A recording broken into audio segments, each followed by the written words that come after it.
वंदे पुरुषोत्तम। अनुताप करो किंतु स्मरण रखो, जिससे पुनः अनुतप्त न होना पड़े। जब ही अपने कुकर्म के लिए तुम अनुतप्त होगे, तभी परम पिता तुम्हें क्षमा करेंगे और क्षमा मिलने पर ही समझोगे तुम्हारे हृदय में पवित्र सांत्वना आ रही है और तभी तुम विनीत, शांत और आनंदित होगे।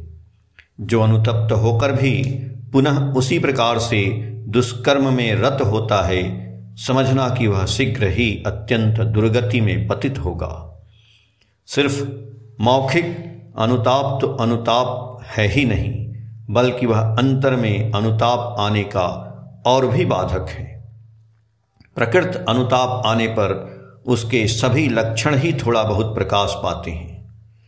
जगत में मनुष्य जो कुछ भी दुख पाता है, उनमें अधिकांश ही कामिनी कांचन की आसक्ति से आते हैं। इन दोनों से जितनी दूर हटकर रहा जाए, उतना ही मंगल है। भगवान श्री श्री रामकृष्ण देव ने सभी को विशेष रूप से कहा है, कामिनी कांचन से दूर दूर, बहुत दूर रहो। कामिनी से काम हटा देने से ही ये माँ हो पड़ती है, विष अमृत हो जाता है। और माँ माँ ही है, कामिनी नहीं। माँ शब्द के अंत में गी जोड़कर सोचने से ही सर्वनाश। सावधान, माँ को मांगी, बंगला में बदचलन औरत को मागी कहते हैं। सोच न मरो, प्रत्येक की माँ ही है जग जननी, प्रत्येक नारी ही है अपनी माँ का विभिन्न रूप। इस प्रकार सोचना चाहिए। मातृभाव हृदय में प्रतिष्ठित हुए बिना स्त्रियों को स्पर्श नहीं करना चाहिए। जितनी दूर रहा जाए उतना ही अच्छा। यहाँ तक कि मुख दर्शन तक नहीं करना और भी अच्छा है। मेरे काम क्रोधादि नहीं गए कहकर चिल्लाने से वे कभी नहीं जाते।